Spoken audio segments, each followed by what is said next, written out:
la la la la la la la la la la la.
down to the river.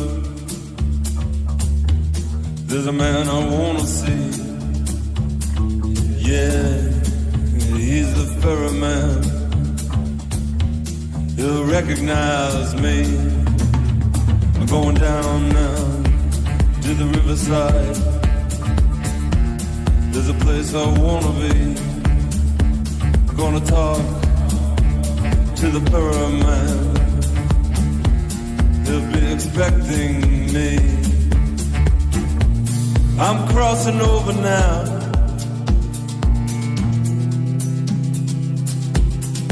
to the other side.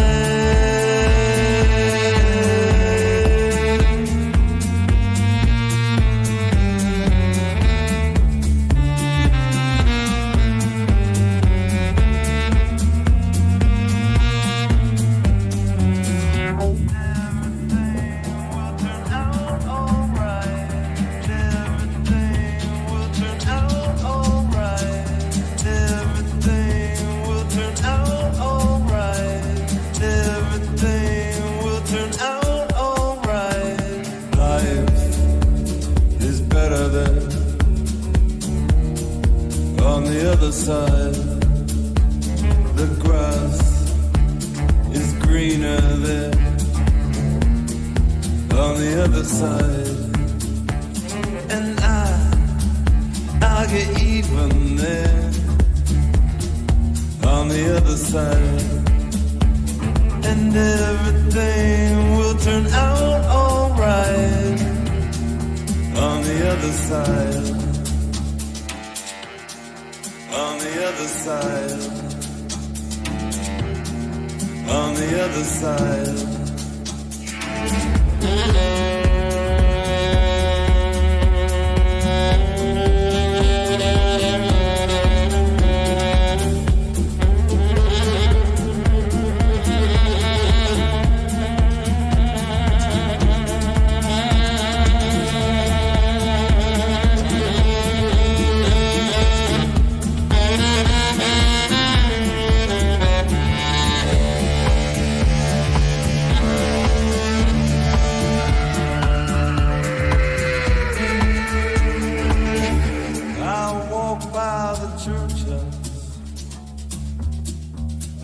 Last night, yeah, I walked by the church house,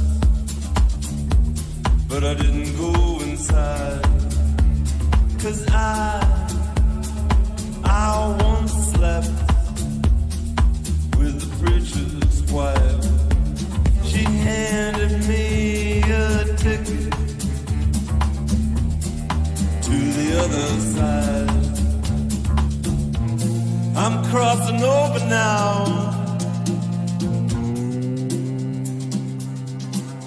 to the other side.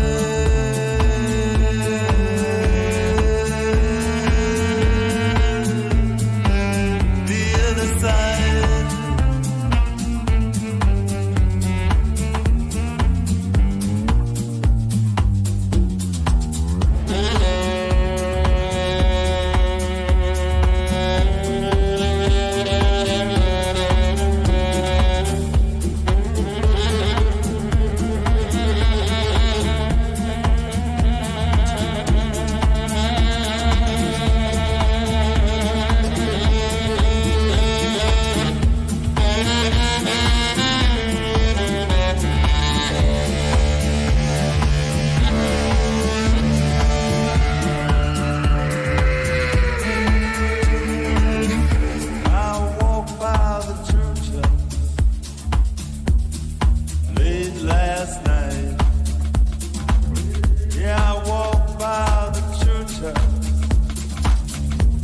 But I didn't go inside, 'cause I once slept with the preacher's wife. She handed me a ticket to the other side. I'm crossing over now to the other side.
every single move. You're gonna realize I keep it real nice and smooth. Unfold your vibes and ease your mind, and I'm gonna make you satisfied. Satisfied.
Totenhaus.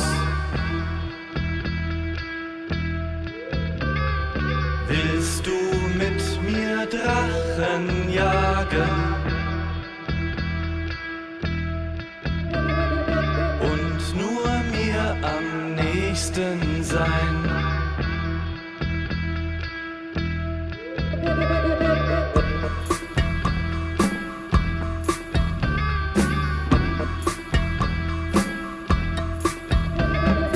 Denn die Stimmen unterm Laken werden laut und schicken an. Das Orakel zu befragen, wie man ihnen dienen kann.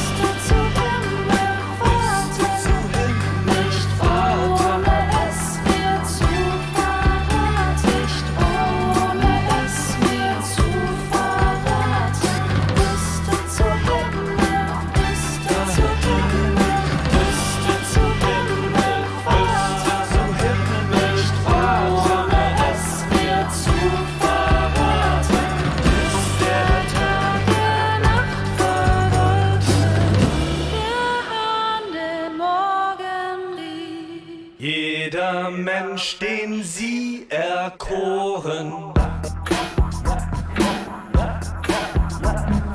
blind und stumm und taub wie Stein, in Gefangenschaft geboren, will ein Drachenjäger sein.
Yeah, that brings us to the end of another chat and set show on the Big Radio Bali.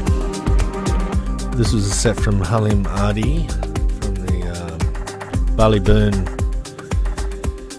ceremony show they did at Virgin Beach, which he was talking about before in the chat part of the show.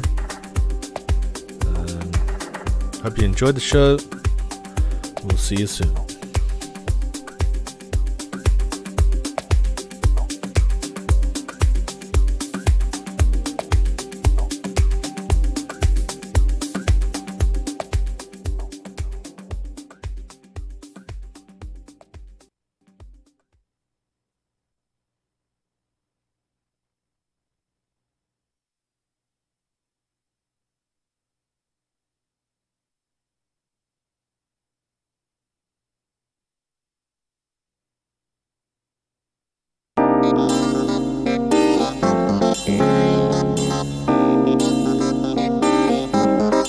The people's choice.